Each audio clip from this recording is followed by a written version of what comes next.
Why does the water in the container not spill out when it is rotated in a vertical circle? That is because in this motion, the centripetal force that points towards the center of the circle is always constant. Your arm exerts a force rotating the bucket, which is the centripetal force. And that is because the centripetal force on the water is provided by the bottom of the bucket.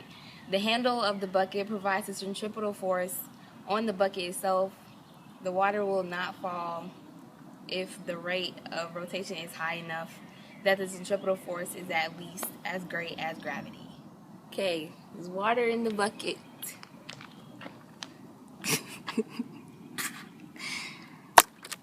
Okay, there's proof.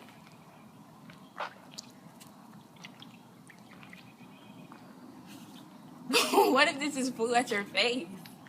I would die. Okay, stop it.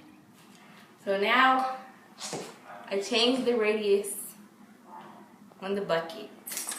The larger the radius, the faster the person has to spin the bucket, because as long as the centripetal force is greater than the force of gravity, it will work. So, demonstration.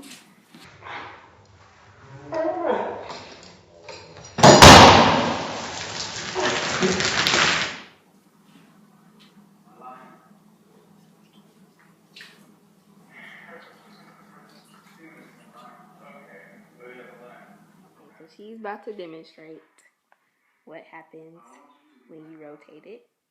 And basically, Mom, your arm exerts a force rotating the bucket, which is the centripetal force. And the water is given a velocity and it is forced into a circular path by the centripetal force exerted by the bottom of the bucket on the water. Now demonstrate.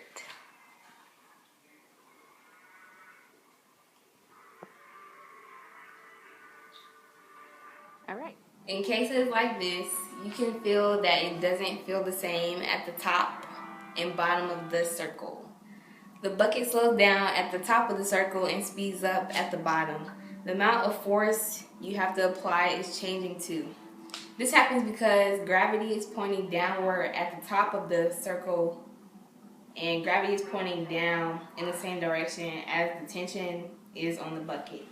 At the bottom, it's pointing in the opposite direction. In between is just in between. This means that the tension force has to vary to compensate. I'm gonna die, Mom.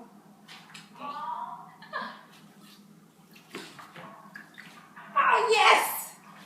We got it! It didn't spill. Okay.